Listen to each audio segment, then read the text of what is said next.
प्रथम वर्ष कला हिंदी साहित्य के छात्र छात्राओं को द्वितीय प्रश्न पत्र में पूर्व में पढ़ाए गए पाठ साहित्य में आत्माभिव्यक्ति के संदर्भ में चर्चा की जा चुकी है, व्याख्या भी की जा चुकी है। उसी संदर्भ में हम आज आगे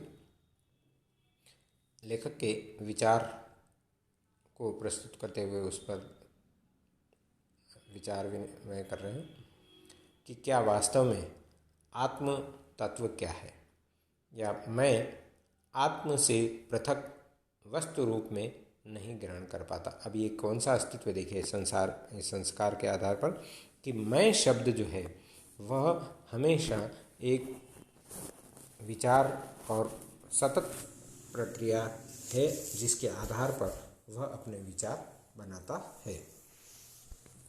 अब ये विचार कौन सा देखिए कि अपनी अभिव्यक्ति है, वह अभिव्यक्ति का एक माध्यम जो दिया है शब्द या बोलना। बोलकर जब वह कुछ अपने मत को, अपने विचार को अभिव्यक्त करता है तो उसमें उसे सुख मिलता है और कभी कभी उसे दुख भी मिलता है। क्रोधावेश में आएगा, कुछ कह देगा उल्टा सीधा, तो उसे दुख के सागर में डुबो देगा। और यदि वही एक संतुष्ट होते हुए शांत मन से विचार व्यक्त करेगा तो उसे आनंद प्राप्त होगा।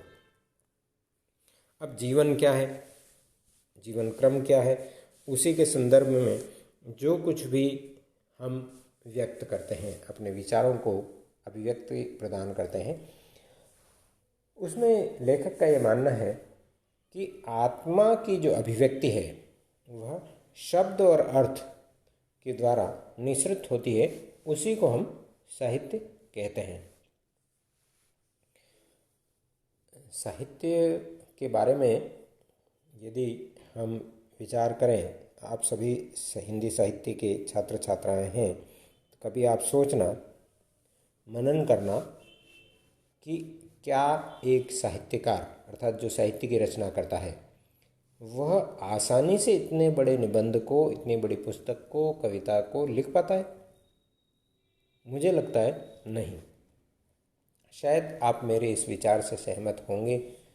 यदि नहीं है तो उससे संदर्भ में मैं आपको बता दूं कि हम परीक्षा में जब किसी प्रश्न का उत्तर देने बैठते हैं, लिखने बैठते हैं, तो हम विचार करते हैं कि इसके उत्तर में क्या क्या होना चाहिए, फिर हम लिखते हैं। कभी कभी ये होता है कि जब उत्तर लिख पाते हैं, लिख देते हैं, उसके बाद उस पर यह विचार आता है, अरे यार इसमें तो ये छूट गया, मेरा ये प्रश्न अधूरा रह गया, अब क्या होगा, उसमें कुछ जोड़ दूँ।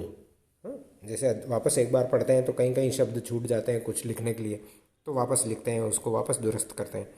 तो इसी प्रकार से साहित्यकार भी साहित्य की रचना से पहले कितने ही बार अपनी लिखी हुई जो इबारत है, अपने लिखी हुई जो लिपि के आधार पर जो लेख है, उसमें सुधार करता है, संशोधन करता है, बार बार संशोधन करता है, और न जाने कितनी बार उसे हटाता है, मिटाता है और पुनः लिखता है। अर्थात उसके मन में विचार जो भी नया स्वरूप धारण करते हैं, उसे अपना एक मूर्त स्वरूप देने के लिए वह कई बार प्रयास करता है, तब जाके कहीं साहित्य लिखा जाता है। जैसे आप में से किसी को भी कह दिया जाए कि आप इस विषय पर 2 मिनट अपने विचार व्यक्त करें, जिसके लिए अपना आता ना इसमें कि आपको एक सभा में एकदम चिट्ठी दे दी जाए कि इस पर 2 शब्द बोलिए, तो आप क्या कहेंगे? अरे साहब मुझे तो नहीं आता। एकदम उसमें इन विचारों को व्यक्त करते हुए उसमें समय लगेगा। तो इस प्रकार के विचार व्यक्त करते समय साहित्यकार भी अपने विचारों को बारंबार सोचता है, फिर लिखता है और फिर वापस उसे मिटाकर लिखता है। अब जब साहित्य की बात आती है तो उसमें आत्मा के द्वारा निःसृत शब्द और अर्थ, इन दोनों को ग्रहण करते हुए वे अपने मत को व्यक्त करते हैं। अब इसमें लेखक ने यह बतलाया है कि क्या वास्तव में साहित्य जो कुछ भी लिखा गया है उसमें आनंद की अनुभूति प्राप्त होगी या नहीं। इसमें दो शब्द दिए हैं, एक तो इच्छा और दूसरा कर्म। इच्छा और कर्म एक दूसरे का साथ नहीं देते, तब तक आपके अभिव्यक्ति पूर्ण नहीं होगी। जिस प्रकार से आप कहीं विराजमान हैं, वहाँ पर सामने के एक टेबल पर 2 एप्पल या सेब रख दिए जाएं और आप जहाँ विराजमान हैं, अब आपकी क्या इच्छा होगी? ऐसी स्थिति में आपकी यह इच्छा होगी कि क्यों नहीं इस एप्पल को या सेब को मैं अपने मित्र के साथ बैठकर खा लूँ।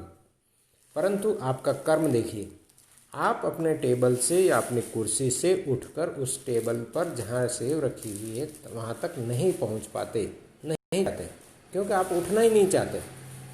जब आप उठेंगे ही नहीं तो उसका प्रतिफल कैसे प्राप्त होगा? अर्थात आनंद की अनुभूति नहीं होगी, रसास्वादन नहीं होगा। तो ऐसी स्थिति में कर्म आपका प्रधान नहीं हुआ, तो यहाँ आत्मा की अभिव्यक्ति में जो आनंद प्राप्त होना चाहिए वह नहीं होगा। तो ऐसी स्थिति में लेखक का यह विचार है कि जहाँ कर्म प्रधान होगा वहीं आत्माभिव्यक्ति होगी, अन्यथा कर्म जहाँ प्रधान नहीं है वहाँ आत्माभिव्यक्ति नहीं होगी। अतः मैं जो चाहता हूँ वह कर रहा हूँ, यह क्या कहलाया? आपका कर्म कहलाया। और इसी के आधार पर वह अपने आप को आस्वादन के आधार पर, अपने अनुभव के आधार पर स्वीकार करता है। धन्यवाद।